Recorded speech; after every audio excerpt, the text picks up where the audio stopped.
Kүйөөм башка кыз менен ойноп жатат, үй бүлөсүнө зыяны жокпу? Kүйөөм өзү бизи зор кылып агат эмне дейсиз дейт.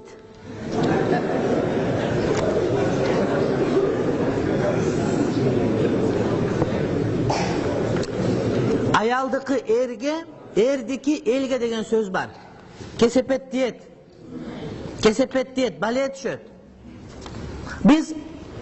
Мен Маккада окудум. Анан Мадина Мунаввара шаарында Шейх Шинкити деген бар, Мухаммад Мухтар Шинкити. Ошол бизге сабакка келет. Келип Маккада сабак берет, ошондо сабак алабыз.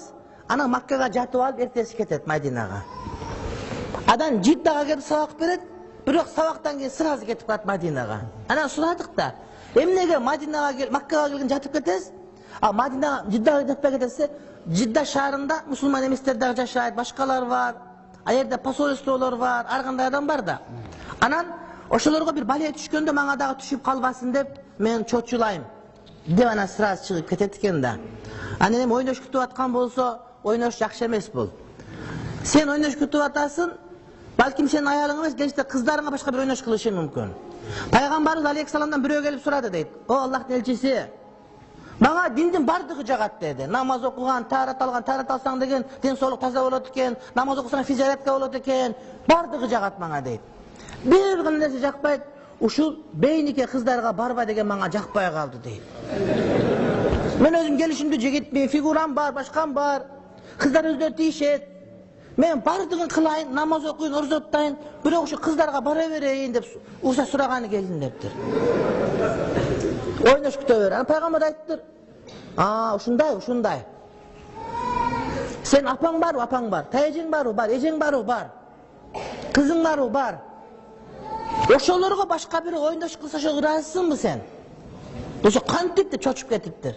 Элестеп көр, апаң айылда бейис айт, 75ке чыгып калган апаң, барсаң Токойдо 80деги агышка кармалып ойнош кылып атабыз, кандай болот? Астагфирулла. Жок, ошондой, ал диги ошондой дептир. Сен балаң үйлөндүбү? Үйлөнгөн келиниң бар, балаң канчада? Балам 22де, келиниң канчада? 18де, 19, 20да. Балам слесарь болуп иштейт. Кызың, келин каякта? Келин бала бакчада иштейт. Бала мектепте иштейт. Башка директор иш кылып койсо кандай болот? Ойнош кылып койсо. Астагфиру. Мына ошондой. Сен бирөөгө зына кыла турган болсоң, сенин үй бүлөңдө аялдарга сөзсүз түрдө кайтып келет. Эгер сен үйлөнбөй кое турган болсоңчу, ошол зынакор адам келип, сенин дубалыңа заара кылып кетет. Ансыз кутулбайсың. Сен билгиниң, тооба кылып калгының. Эгерде ойноштук кылып аткан болсоң, урматтуу бир тууганым, сага ойноштук кылынат сөзсүз түрдө. Эгер сен эч кандай аялзат болбойт деп, үйлөнбөйм деп койсоң, ошол зынакор адам келип туруп, сенин дубалыңдын түбүнө заара кылып кетет. Мындан качып кутула албайсың. Эми өзүң билесиз калганын.